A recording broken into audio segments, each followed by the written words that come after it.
Good morning. I call this hearing to order. Next week, Americans will gather around tables across the country in an abundance of goodwill for one another to celebrate a time-honored tradition, Thanksgiving. America's oldest holiday is inextricably linked to American agriculture. Approximately 46 million turkeys, 2 billion bushels of wheat, and 750 million pounds of cranberries will be consumed. And I'll note that Florida makes significant contributions to our nation's generous bounty that we'll all enjoy and share with our friends and families over Thanksgiving holiday. Florida is the country's largest producer of squash, fresh tomatoes, and fresh snap beans, among a great deal of other fruits and vegetables. Obviously, this would not be possible without the hard work of our nation's small farmers and ranchers.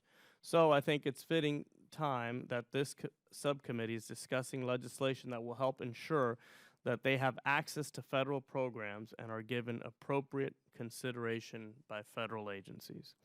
Today, the Subcommittee on Agriculture, Energy, and Trade will examine H.R. 3714, the Small Agriculture Producer Size Standards Improvements Act of 2015, introduced by our colleague, Representative Mike Bost of Illinois. Small business size standards are used by the federal government to determine eligibility to receive certain federal contracts and Small Business Administration guaranteed loans. They are also used by federal agencies when they analyze the economic impact of new regulations on small businesses. The existing size standard for agricultural enterprises, $750,000 in annual receipts, is established in statute and has not been updated in 15 years. It applies to 46 different agricultural subsectors, from citrus groves to beef cattle ranching. In contrast, the size standards for all other industries are developed through a congressionally mandated rulemaking process that is transparent and allows small businesses to provide input. The Small Business Administration analyzes a number of factors: average firm size, startup costs and entry barriers, industry competition, and the distribution of firms by size, and then proposes changes to small business size standards through the notice and comment rulemaking process. It seems to me that small farmers and ranchers have been neglected for too long. The size standard setting process for agricultural enterprises needs to be modernized. The existing statutory size standard does not account for changes in industry structure, costs of production, economic conditions, or other factors. That is why I am proud to join Ranking Member Meng in co-sponsoring H.R. 3714, which was introduced by Representative Bost. The Small Agriculture Producer Size Standards Improvement Act of 2015 would strike the $750,000 statutory size standard and require the SBA to establish size standards for agricultural enterprises through the notice and comment rulemaking process. It would also require those size standards to be periodically reviewed at least every 5 years. This will ensure that size standards for small farmers and ranchers are up to date so that they are able to compete for federal contracts, have access to SBA guaranteed loans, and are considered when agencies draft new regulation. I want to thank Mr. Bost and Ranking Member Meng for their legislation and the witnesses for appearing before the panel today. I look forward to hearing your thoughts on this important legislation. With that, I yield to the Ranking Member for an opening statement. Thank you, Chairman Corbello. Small businesses play a critical role in the American economy. They make up the vast majority of employer firms and create nearly 2/3 of new jobs. Over the years, Congress has created numerous federal program set-asides, tax preferences, and SBA loan programs to help these small businesses succeed. However, the advantages conferred by these programs have led to heated debate over who is truly a small business and acceptable small business size standards to govern eligibility. Last year, small businesses were able to access over $28 billion in capital using SBA loan programs.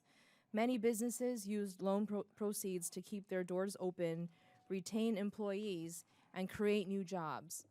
Small business-oriented tax provisions allow firms to write off expenses quickly, putting money back in their hands to create new avenues for growth. One of the most significant impacts size standards have is on federal agency regulatory changes that have the potential to cause financial hardships to small businesses. The Regulatory Flexibility Act requires agencies to assess whether the rule they are contemplating would have a significant economic impact on a substantial number of small entities. If a business is not considered small, agencies are under no requirement to review the impact that regulatory changes would have on small firms, nor offer alternatives.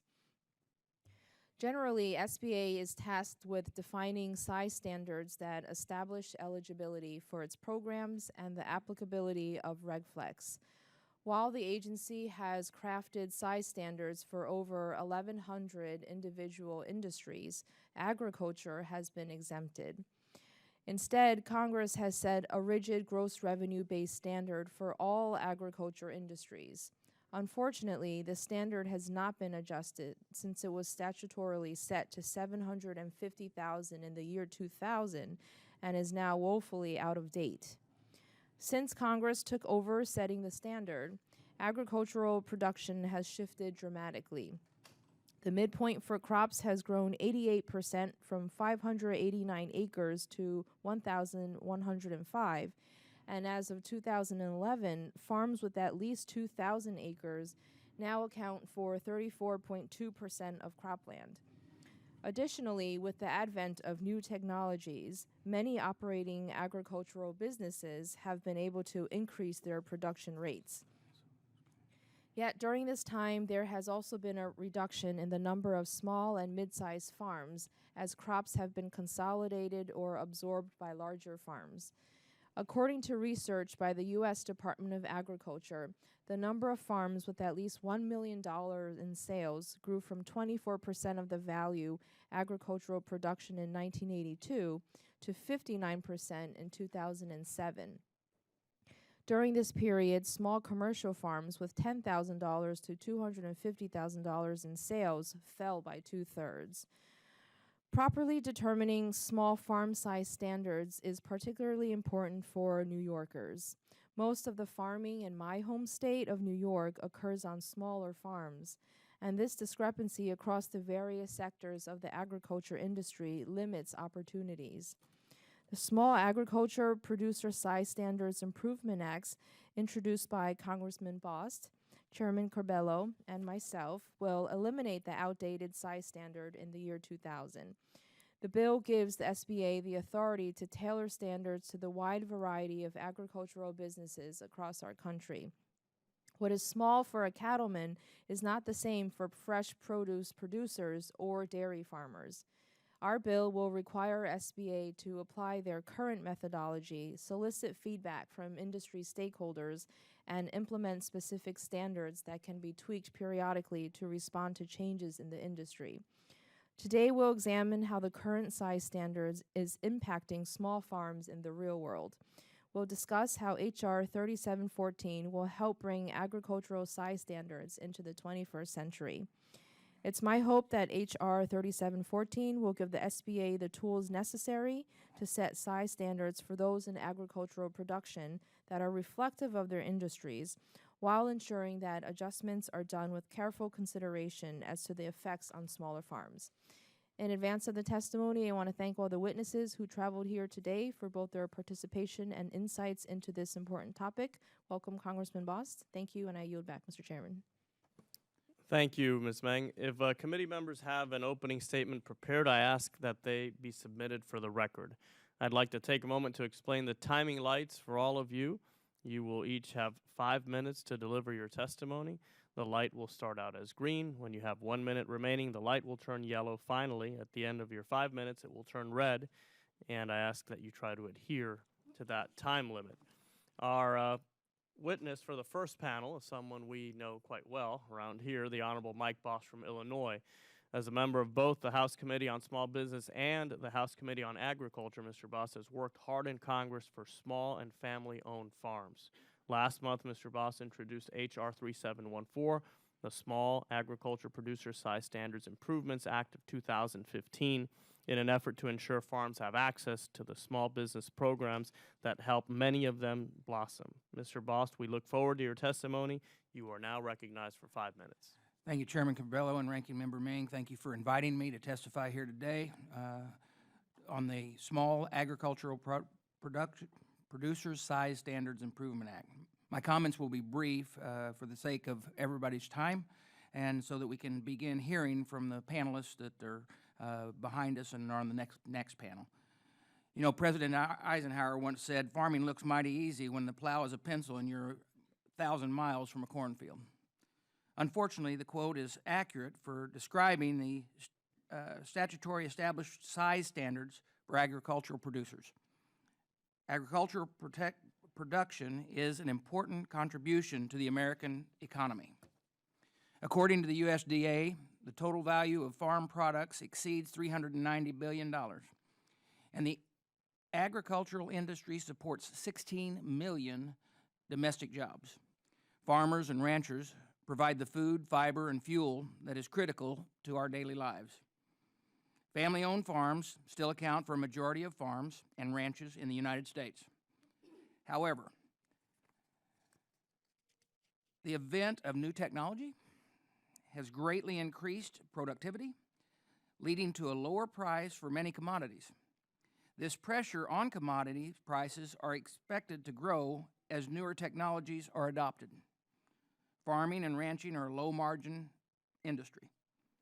This has led to a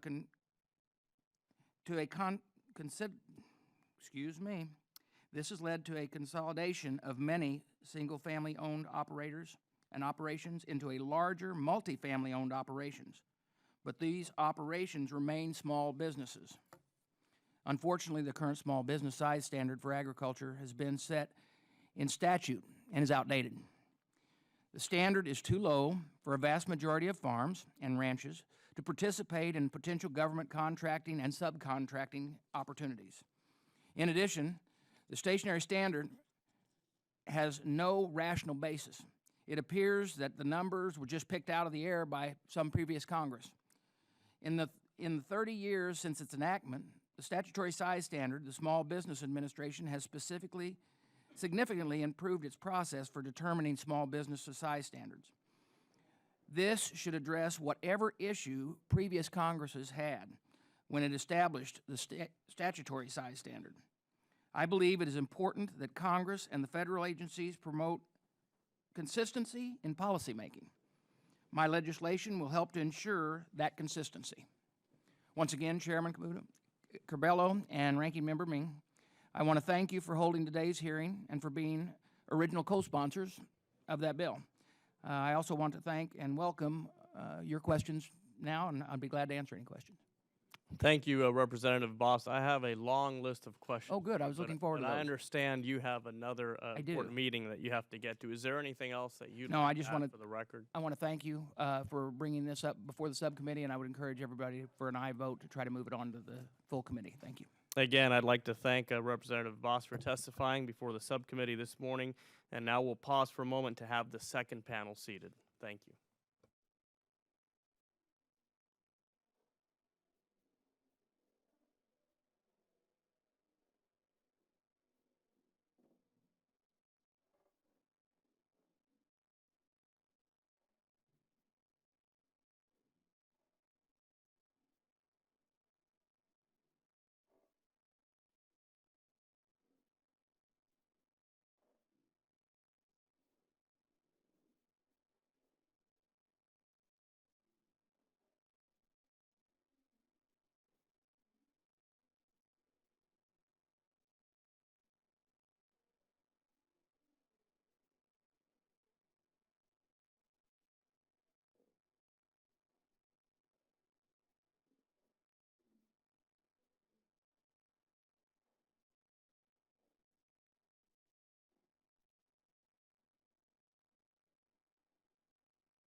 Welcome to all of you. Our next witness is Dr. Nicholas Paulson, Associate Professor of Agricultural and Consumer Economics at the University of Illinois at Urbana-Champaign. Dr. Paulson's research interests include agricultural finance, farm and risk management, and crop insurance. Dr. Paulson received his PhD in economics from Iowa State University. Our second witness is Mr. Jeff Beasley, co-owner of Beasley & Sons Livestock in Creel Springs, Illinois. Mr. Beasley's business is located in Mr. Bost's district. This morning, Mr. Beasley will be testifying on behalf of the National Cattlemen's Beef Association. The next witness is Mr. Larry Burgeon, owner of Mushko Day Farm in Delhi, New York. Mushko Day Farm is a fifth-generation family-owned dairy farm. Today, Mr. Burgeon will be testifying on behalf of the National Council of Farmer Cooperatives. And now I yield to our ranking member for the introduction of the next witness. Robert Gunther is the Senior Vice President of Public Policy for United Fresh Produce Association, representing the fresh fruit and vegetable industry before Congress, the administration, regulatory agencies, and the media. Prior to United Fresh, Robert's political career spanned the halls of Capitol Hill and federal agencies, working for former Representative Gary Condit and at the Environmental Protection Agency. Highly regarded for his bipartisan approach and strategic advocacy initiatives, Robert has been appointed to numerous prestigious positions, including the Board of Directors of the North American Dispute Resolution Corporation, the Minor Crop Farm Alliance, the USDA Agriculture Policy Advisory Committee on Trade for Fruits and Vegetables, and the Food and Drug Policy Forum Editorial Advisory Board. Welcome. Thank you all. Thank you all for being here, Dr. Paulson. You are recognized for 5 minutes. All right, thank you. Good morning, Mr. Chairman, Ranking Member Ming, subcommittee members, staff, and observers. I'd like to thank you for the invitation and opportunity to address the subcommittee as part of this hearing. My testimony today will focus on the Small Business Association's current size standard for agricultural businesses and the appropriateness of adjusting those standards as outlined in H.R. 3714. Given my background, I will be addressing this issue from a commodity crop farm perspective and will include some specific examples for a corn and soybean farmer. I would first like to comment on commodity prices and the current size standard of $750,000 per year. This standard is fixed by statute and has not been updated for the past 15 years. Over that time period, the average price received by farmers for many major commodities has increased dramatically. For example, the national average price received for corn from 2010 to 2014 was 149% higher than the average from 2000 to 2004. Average soybean prices have also increased by 123%. Average barley, oat, rice, sorghum, and wheat prices have all also increased by over 100% over that time period. For the producers of these crops, higher price levels have increased sales values, even if no real changes have been made to the scale of their farm operations. Consider a representative corn and soybean farmer in the U.S. The current standard would have implied a maximum small farm size of nearly 3,000 acres when the standard was initially established. Over the next 5 years, using projected corn and soybean prices, the maximum size for a small corn and soybean farmer will have fallen to just under 1,450 acres, or roughly half the size of what was considered a small farm when the standard was established. While this example is specific to a corn and soybean farm, there would be a similar impact for producers of all other crops whose prices have increased over the past 15 years. The increase in sales levels can also be illustrated nationally for all farms. The 2012 Census of Agriculture reports the number of farms with at least 500,000 in sales increased by more than 38,000 operations, and the number of farms with at least $1 million in sales increased by more than 24,000 operations since 2007. These figures suggest a significant number of farms have shifted beyond the current size standard, losing eligibility status for SBA programs. With higher price levels, a natural response is that these farms must be generating more income and have less need for SBA programs. However, production expenses have also increased dramatically. According to USDA data, total expenses have increased by 97% for all farms and by over 200% for grain farms in the U.S. since 2000. While U.S. farm income has been higher in recent years, current baseline projections provide a short-term outlook with price levels below what has been experienced recently for most major commodities. With higher production costs, this implies a return to much lower income levels for producers of many of these crops. Again, a specific example of a corn and soybean farm may help to illustrate. Crop budget data from my colleagues at the University of Illinois shows a significant increase in production costs, and the average farmer returns for corn and soybeans were negative in 2014 and are currently projected to be negative for this year and for 2016. As production costs have risen, the working capital and credit needs of farmers has also increased. Debt use in terms of total dollars has increased significantly over the past 15 years. The average current or short-term liability balance per U.S. farm has increased by more than 90%, while non-current liabilities have increased by 50%.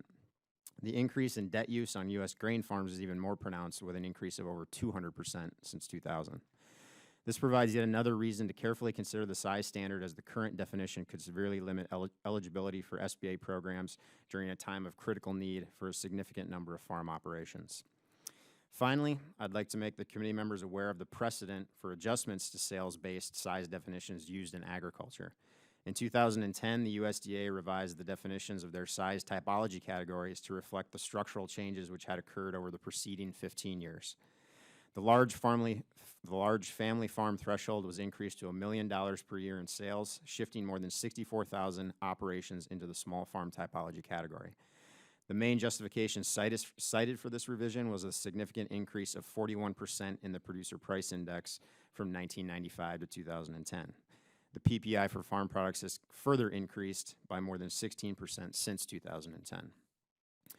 I hope the points that I've outlined and that are included in my written testimony have convinced the subcommittee members that sales-based size standards for agriculture should, at a minimum, be periodically considered for adjustment.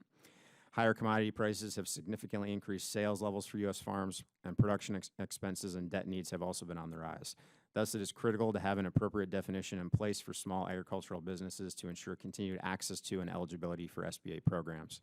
I urge the committee to carefully consider this issue as deliberations proceed. Thank you again for the invitation to address the committee and for your time as part of this hearing. Thank you for your testimony, Dr. Paulson. Now, Mr. Beasley, you're recognized for 5 minutes. Good morning, Mr. Chairman, Ranking Member, and members of the subcommittee. My name is Jeff Beasley from Creel Springs, Illinois, and I am the co-owner of Beasley & Sons Livestock. It is my pleasure to be here today on behalf of our family farm and the National Cattlemen's Beef Association. Nearly a century ago, my great-grandfather and his siblings purchased land that remained as a core acreage of the Beasley Farm in southern Illinois.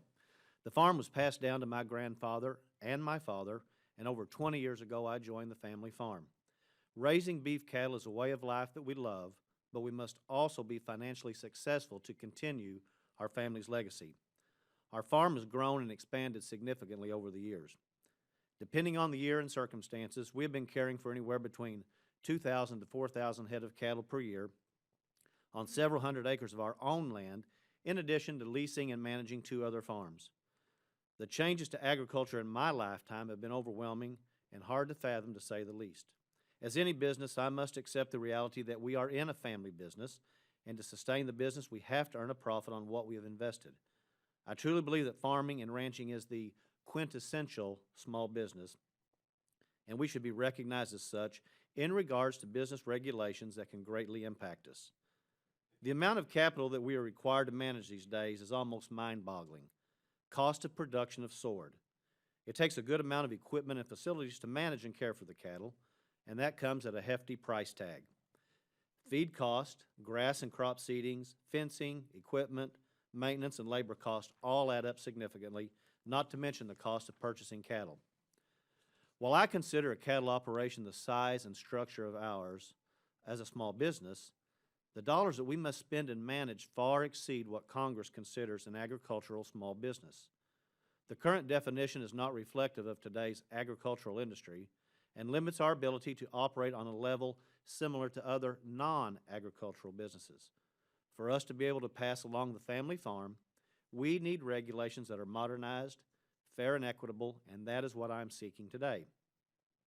The outdated size standards of the Small Business Act clearly do not reflect modern agriculture. An average farmer in 1987 would have been eligible for a loan through the Small Business Administration by not exceeding the statutory limit of $500,000. However, the average farm value in 2012 would vastly exceed the current statutory limit of 750,000. The Small Business Administration should have the authority to adjust statutory limits on a regular basis by using data from the Census of Agriculture as well as other data provided by the U.S. Department of Commerce.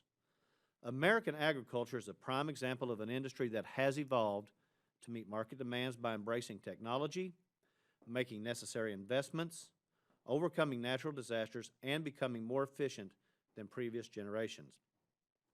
Most of our international competitors also face similar risk, but the one advantage American agriculture has had over the years has been our access to credit. The majority of agricultural financing is conducted through private, local banks, the Farm Credit System, USDA-backed credit programs, and other government loans. Our industry appreciates access to these credit opportunities, but it is important to realize that agriculture has evolved over 30 years into businesses that are more diversified in order to face less volatility on the balance sheet. Agriculture is a unique industry because we provide a basic necessity, food. History is full of stories of nations rising and falling by not having access to basic needs. The United States has seen its population of farmers fall from 16.5% of the total population in 1950 to 1% of the population in 2012. At the same time, U.S. agriculture production has grown exponentially from $109 billion in 1950 to $279 billion in 2012. Unlike previous generations who had very little job options other than the family farm, today's agriculture industry primarily consists of an educated workforce that wants to engage in agriculture. Due to the enormous startup and operational costs, it is very difficult for new people to enter the agriculture industry. Even though USDA has programs to assist young farmers and new farmers, many times those loans are not great enough to cover the necessary cost. There is no silver bullet that can solve this problem. A common sense approach should be applied to small business loans to provide the agricultural sector greater access for small business programs. I appreciate the subcommittee's interest and time to have this hearing today on how small businesses like our family's cattle farm could accurately be represented within the definitions of the Small Business Administration. Enacting the Small Agricultural Producer Size and Standards Improvement Act is a step in the right direction to recognize small agricultural businesses. Thank you for inviting me to be here today, and I look forward to your questions later on. Thank you very much, Mr. Beasley. Mr. Burgend, you're now recognized for 5 minutes. Chairman Corbello, Ranking Member Meng, and members of the subcommittee. My name is Larry Bergen, and I am honored to be here today. Along with my two oldest sons, I milk 150 cows in Delhi, New York. We also grow corn for silage, hay, and other crops on our 300 acres. I market my milk through Dairy Farmers of America, a national milk marketing cooperative. DFA is a proud member of the National Council of Farmer Cooperatives, who I am representing here today. Farmer co-ops handle about 80% of the nation's milk production. New York is a diverse agricultural state and is the nation's third largest producer of milk, behind California and Wisconsin. New York's dairy industry is also diverse in both farm size and management style. It has approximately 5,600 dairy farms that range from 10 cows to several thousand cows. In the last 5 years, New York's milk production has increased about 10.5%, compared to 8.8% growth nationally. Milk cow numbers, however, have declined by approximately 1%. Since 2008, New York dairy cows have increased their individual milk production from under 20,000 to over 22,000 pounds per cow.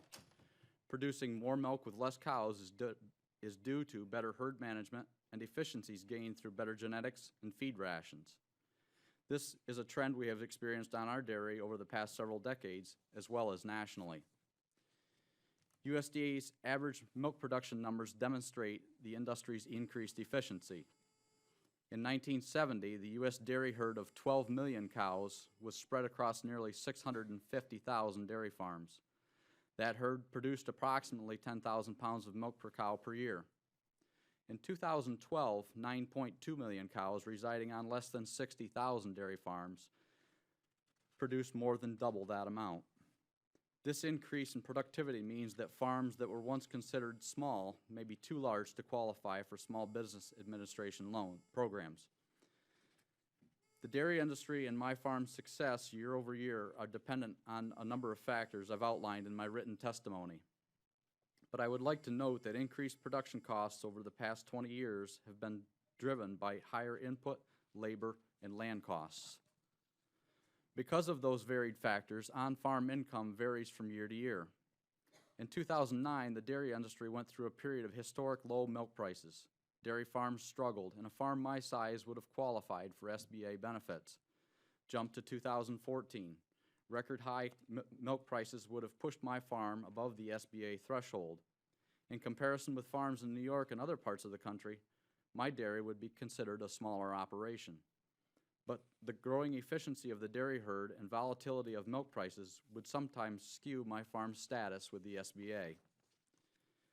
USDA's average all milk price for 2009 was $12.81 per hundredweight. An average producing dairy in New York could have had up to 260 cows before it breached the SBA threshold of $750,000. In 2014, when the average milk price was almost $24, 140 cows with an average production would have likely been too big. Mr. Chairman, in 2009, a Florida dairy farm with about 280 cows would have been considered small by the SBA, but by 2014, that number would have decreased to about 150. Farming can change dramatically from year to year and generation to generation. Therefore, federal programs meant to support an industry need to be revised periodically in order to appropriately reflect those changes. Through the years, my farm has grown in size. It has grown to allow me to spread out expenses and to allow for more family member involvement. It has also helped to ensure my wife and I were able to provide for our family. But the growth in size was not directly commensurate with the growth in income. Like other businesses, input costs always seem to rise and margins to shrink. SBA programs should acknowledge these unique aspects of agriculture in order to be a partner in our success. I appreciate the House Small Business Committee taking interest in this issue. I support the Small Agriculture Producers Size Standards Improvements Act of 2015, introduced by Mr. Bost and supported by members of this committee. The dynamics of today's farms and farmers, especially those who farm as their sole source of income, have changed dramatically. I believe the SBA size standards should reflect those changes. Thank you for allowing me to be here today. I'd be pleased to take any questions. Mr. Bergen, thank you very much for your testimony. Votes have been called, but what we're going to do is take Mr. Gunther's testimony, then we will recess the committee and we'll reconvene it at the conclusion of votes. So, Mr. Gunther, you're now recognized for 5 minutes. Thank you, Chairman Curbelo and Ranking Member Ming. My name is Robert Gunther. I'm the Senior Vice President of Public Policy for United Fresh Produce Association. As you know, United Fresh is the National Trade Association representing the entire distribution chain of fresh fruits and vegetables production, including growers, shippers, wholesale distributors, processors, and retailers. Since 1904, United Fresh has worked with Congress and the administration to help shape legislative and regulatory policies to provide strong business climate for our members that encourages growth and development. We thank you for the opportunity to address an issue that impacts the ability of many of our United Fresh members to utilize key programs designed to assist small businesses as they seek to develop and diversify their operations. As you know, United Fresh provided testimony last year when this subcommittee looked at the issue of the size standards used by the Small Business Administration. We'd also like to commend Representative Bost and Mang, along with Chairman Curbelo, for introducing H.R. 3714 to modernize the small business size standards for farmers and ranchers by permitting SBA to update methodologies in setting the size standards. For a variety of reasons, such as changes in the economy or fluctuation in commodity prices, the number of agricultural producer operations classified as small businesses has been on the continual decline, even though many of these operations made no significant changes that would otherwise justify a reclassification. Taking into account the current agricultural business model, a standard many times higher than the current $750,000 in annual receipts would be the norm in today's agricultural community. More importantly, fruit and vegetable producers, like producers of other commodities, will tell you that annual gross receipts are not a reliable indicator of an operation size, nor is it a good indicator of profitability, in light of the cost of inputs and labor, which in fruit and vegetable production is particularly significant. In addition to being unrealistic representation of many agricultural operations, the current SBA standards put agriculture small business operators at a disadvantage in their ability to avail themselves of assistance that they could utilize to grow and adapt their operations. The current 750,000 size standard applied to agriculture operations limits small agriculture producers access to SBA assistance programs and federal contracting preferences for small, prime, and subcontractors. Key SBA programs that may prove useful to produce operations, including loans to start, acquire, or expand a small business, or loans that provide long-term fixed-rate financing for assets such as lands or buildings, among others. As you're aware, United Fresh testimony from 2014, we suggested that Congress and the administration consider alternatives that would eliminate the current standard and allow SBA to review industries currently considered to be small agricultural producers. Following that review, SBA could then propose new size standards that would through the normal regulatory process, which would allow agriculture operators to comment and provide recommendations for a new standard. United Fresh believes that such a proposal would allow SBA to routinely review and update the standard and keep pace with the variation in the agriculture community, such as changes in the commodity markets. As a result, the correct appropriate size will be in place, better allowing producers to have access to SBA programs and ensure agriculture producers' needs are better reflected in a variety of regulatory initiatives. In addition, in 2014, we also suggested and still believe that it would be very helpful if there was greater harmonization of standards used by SBA and the U.S. Department of Agriculture. For example, USDA uses acreage as a determination factor of how an operation is categorized. We believe that is a more accurate indicator of whether a business can be considered small and should be incorporated in any determination of what category an agricultural operation should be included.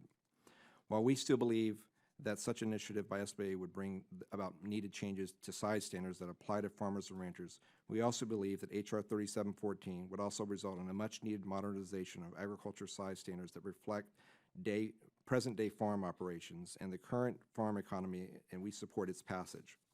We also estimate that approximately 10 to 15% of our members would have better access to SBA programs if this legislation were enacted. Again, thank you, Chairman Corbella, Ranking Member Ming, for holding this hearing and for allowing me to share United's position with you today. We look forward to working with you, and we'll be happy to take any questions. Thank you very much, Mr. Gunther, for your testimony, and all of you for your testimonies and for sharing your personal stories.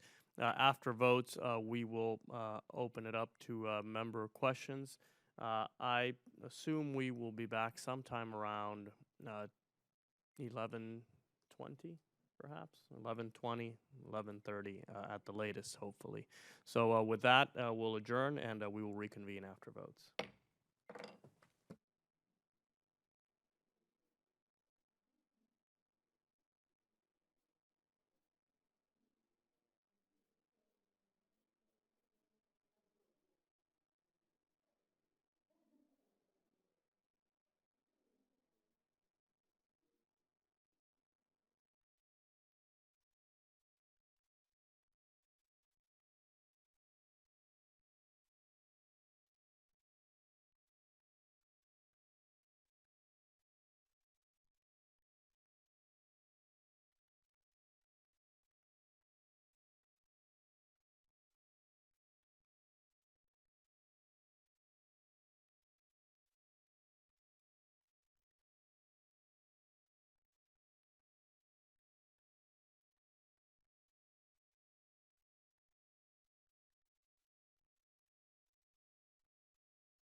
Their hearing is called back into order. Thank you all for your patience, and I thank my colleagues for their cooperation. I have a question, Mr. Gunther. In June, the subcommittee held a hearing that focused on current challenges affecting small citrus growers, including a bacterial disease called HLB, or citrus greening. The costs of producing an acre of citrus have increased from $850 to $2,250 due to the cost of treating trees to fight HLB. It seems to me that if size standards were periodically reviewed by SBA, they could account for the increased costs of producing crops. This is a major concern in my area. Do you agree? I definitely, Chairman Corbella, I mean, I think this is a huge issue down in Florida, and as you know, and from the hearing you did it this summer, that's spreading to Texas, California. I mean, this is a widespread issue that's really affecting the country's citrus industry in particular. I'll give you a personal perspective that I mentioned earlier to some folks. My family is a small citrus farm in Florida. Talked to my parents just in the last week, and my father's kind of, he's got greening, and he has decided really probably to try other products like peaches and persimmons, because it's just not viable right now because of the cost, the increased cost in terms of keeping a citrus operation running. So, I mean, I just had that conversation. He's leaving. And you view this legislation as a potential Exactly. solution for those Exactly. growers? Because it gives them more diversity in terms of potential programs that helps them keep those crops viable. Thank you very much. I'd like to now recognize the ranking member for questions. Thank you, Mr. Chairman. Just had a question in general. One of Mr. Gunther, and then anyone who would like to answer. One of the major advantages of having SBA set size standards for the agriculture industry is increasing eligibility for the agency's 7A and 504 loan programs. Is access to capital something small produce farms or any farm struggles with, and how can SBA's program fill the gap in the USDA own loan programs? Very good question. I think, where there are opportunities at USDA, and, vast majority of farmers use a lot of the different programs at USDA. But there are, kind of those areas where the Small Business Administration or the Small Business Loan and Grant programs that they have can also supplant, kind of infrastructure investments and things like that potentially can help them build and increase infrastructure areas that potentially USDA cannot apply for. So I think, again, to the point we were just talking about, this legislation provides, if it was passed and put into law, provides opportunity for a much broader set of small agriculture producers to benefit from SBA that really can't right now. They're limited in terms because of the size issues related to that.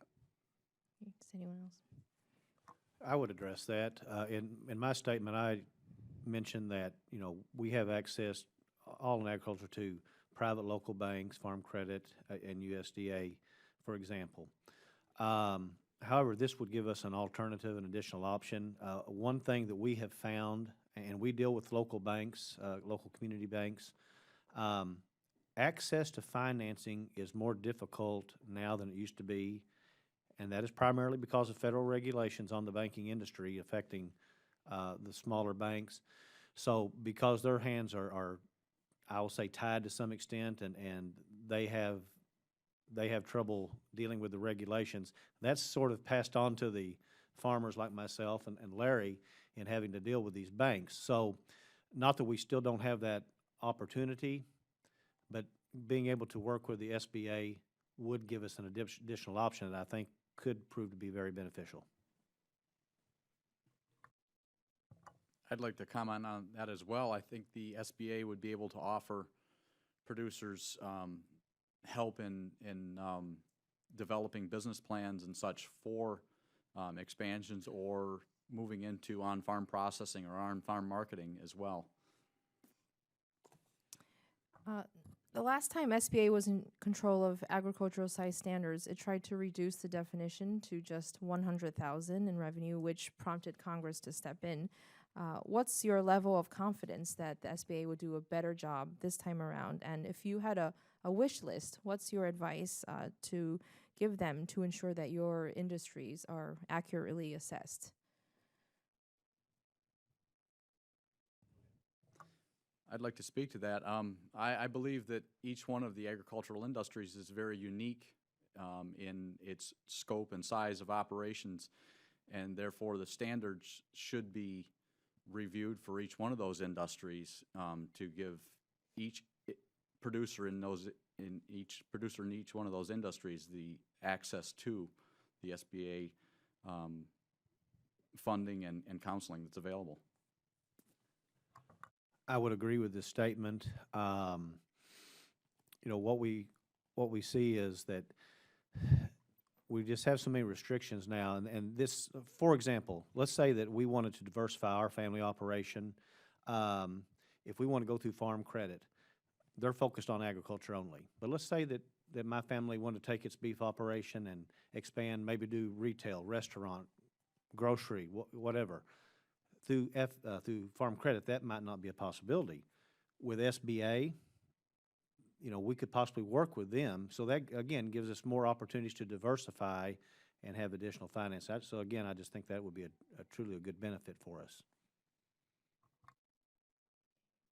Thank you. I yield back. Well, thank you. I'll yield myself 5 minutes and say that I really appreciate this hearing. Thank you very much for the testimony. I think it's been very informative. And I want to say to Mr. Bergen, who is a constituent of mine, how proud I am of him and also his family.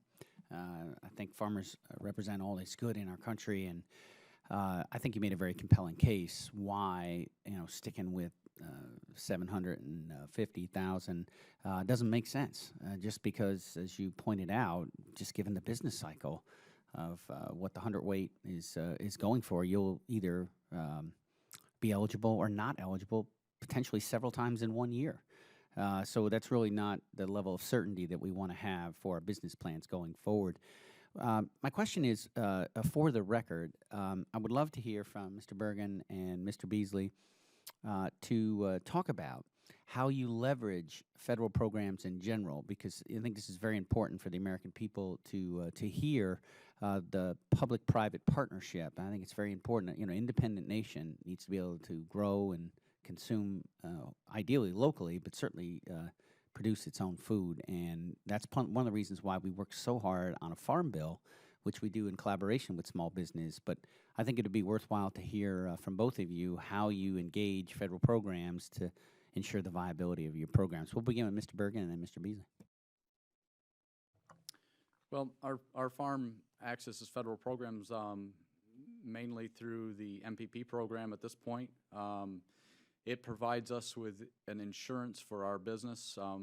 Over the past several years, we've done quite a bit of reinvesting in our business and investing in new technology. And the MPP program allowed us to have an insurance, so to speak, that if milk prices took a severe downturn or the margin caused by milk prices being reduced, that those margins, if those margins decreased, that we would have enough cash flow in our operation to cover our commitments to those to the financing that we required for those assets. We also do participate in the cyclical, counter-cyclical programs through USDA as well for the row crop portion of our operation as well. We likewise utilize a lot of USDA services. Primarily, we've worked with FSA, Farm Service Agency. They helped administer the disaster assistance program. Probably more so, we work with the NRCS, National Resource Conservation Service. They've been valuable because one thing that's important to farmers and ranchers is to conserving the soil, the land. That's what we make our living off of. We certainly don't want to abuse it, and there are some good tools working with NRCS to help us make it more sustainable. So I think it's great that we have those options, and there are some good programs. I guess while I have the opportunity, I will say there is a bit of a downside, and sometimes working through a federal agency, there are a lot of hoops to jump through. Time is not always of the essence, so seeming with them, whereas it may be of the essence with the farmer to try to get something accomplished. So making it more user-friendly, for lack of a better term, I think would be helpful to farmers like ourselves. But certainly they play a role in helping our operations. NRCS has been out on my farm several times this year as we are implementing some conservation practices that are vital to the long-term future of our farm. So I think that's very important. Well, I appreciate the testimony, both you gentlemen. Indeed, it echoes or mirrors some of the things I hear when I'm out there all the time, mentioning on conservation how important these programs are. They're incentivizing to make these practices that are good for our business plans and also good for the earth. And I think it also showcases farmers who are premier conservationists. And I think that helps us when we get into conversations about, as you indicated or alluded anyway, Mr. Beasley, sometimes when government may be very aggressive or looking to move down an angle, say with like Waters of the U.S. And, you know, when I engage on your behalf, I say, look, no one's a stronger conservationist than farmers, because they know that if they ruin their land, they basically ruin their business plan. So thank you for making that testimony for the record. And Dr. Paulson, can you give me an example of some factors present today that were not present 15 years ago when these standards were set in stone, that have significantly impacted prices and how these changes have affected financial reporting for small farms? So I would say some of maybe the biggest factor from the price perspective is just the amount of volatility that exists in the market, and this is kind of echoing some of the statements that were made in some of the other panelists' responses. I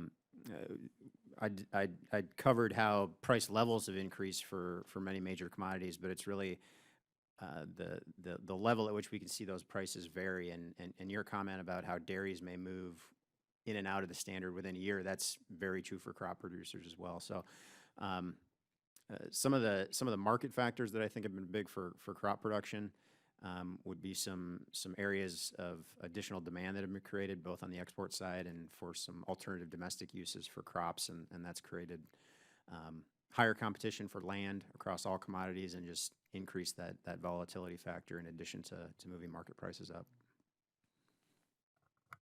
Well, I thank you. And before we close, what I'd like to do is give each of you an opportunity to have a moment for the record. I mean, we've already got good records of what you've said so far, but this is going to be shared far and wide, not only within the committee and the professional staff, but it's available then for our colleagues as we move bills towards the floor. So really, I want to start with Mr. Gunther and just allow you to make any closing remarks. They can be germane to this bill or anything else that you think you'd want to share to members of Congress.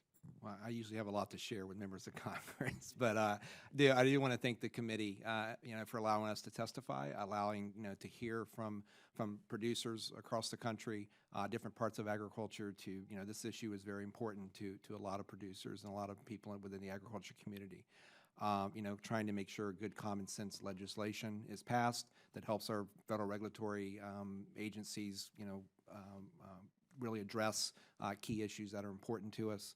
So again, we want to thank the opportunity to do this as always, and we think this bill is extremely important to move forward through the House and hopefully through the Senate to be implemented in the near future. Thanks, Mr. Gunther. Mr. Bergen. I would echo what Mr. Gunther has said in terms of the importance of this SBA legislation. I think from the perspective of our farm, the thing that is most concerning to us right now is the waters of the U.S.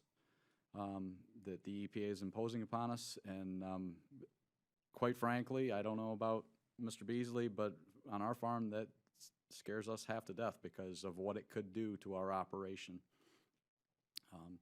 I would like to thank this committee for, allowing me the opportunity to testify here today as well. Thank you. Thanks, Mr. Bergen. Mr. Beasley. I will agree with him on the WOTUS comment. I think this legislation that Mr. Boss has put forward is very important. If you were to come to our farm, you would see that it is a small business. It's myself, my father, we have 2 full-time employees, one part-time employee. But we are, as I mentioned in the statement, the quintessential small business, by all means. The $750,000 threshold, however, is way below the level of business we do. So this has definitely got to be addressed. I think it's got to be raised significantly, because to think that I would not fall under the category of a small farmer, I think is ridiculous. So that definitely needs to be given consideration, raised substantially, and to make farmers like Mr. Bergen and myself eligible for SBA consideration. So I want to thank you all for hearing our testimony. It's been an honor to be here today, and I appreciate your time and consideration. Thank you, and well said. Dr. Paulson. So again, I'll maybe try to give a crop producer's perspective on this. In addition to working with crop producers in Illinois and throughout the Midwest, I also grew up on a corn and soybean farm. And as I was preparing some of the numbers in my testimony, I found it kind of coincidental how well my family farm kind of fit into that acreage example that I showed, where in 2000, my father would have been considered a small farm. His farm has not changed, but because of what we've seen with commodity prices, he would no longer be considered a small farm by the definition under statute. So I would just like to reiterate some of the points that have already been made, but just the fact that we've had increasing prices, but on also the expense side, the sheer volume that farmers need in terms of working capital. Farmers are literally working with twice as many dollars, and in the short term, it looks like we're back to very, very low margins. So just the need for access to credit is very critical. So I think it's a very important time to reconsider this definition and set it at an appropriate level. Thank you. Thank you, Doc. And before we close, the ranking member have any final comments? No, I just want to thank all of you for being here, and obviously to Congressman Bost and Chairman Corbello for pushing this and supporting this important piece of legislation.